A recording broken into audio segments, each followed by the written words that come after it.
I am confused. Being philosophically consistent and being a very honest person, I'm sure you can tell me where God came from.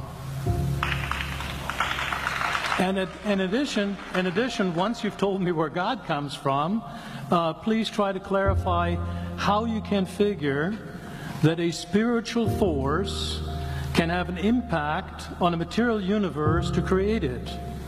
I think that some years ago we already talked about that kind of thing in philosophical circles at any rate, by posing the question, if angels are made of spiritual matter and a pin is made of material matter and spiritual matter displaces no space, how many angels can dance on the tip of a pin? Please do, go ahead. You got 5 minutes.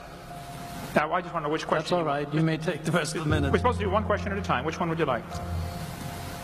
That was part of the format for the debate. So which question? I want you to fill in the story of the rest of the beginning of the universe. God, spiritual matter, impact on material matter. Okay. So 2 questions. All right. Go ahead.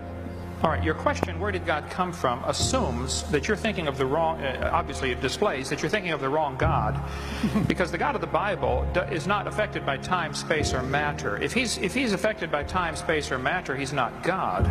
Time, space, and matter is what we call a continuum. All of them have to come into existence at the same instant, because if there were matter but no space, where would you put it? If there were matter and space but no time, when would you put it?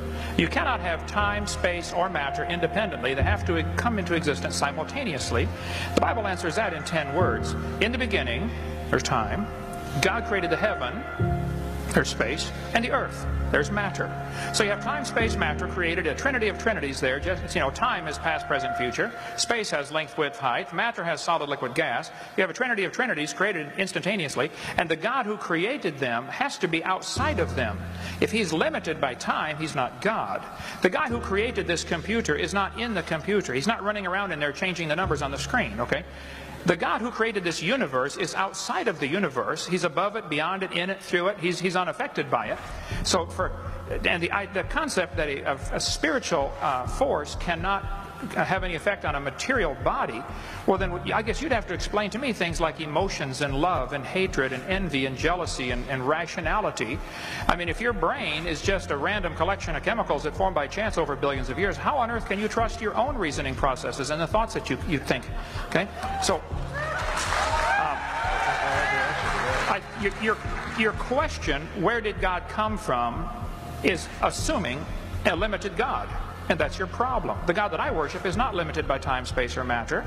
If I could fit the infinite God in my 3-pound brain, he would not be worth worshiping, that's for certain. So that's the God that I worship. Thank you.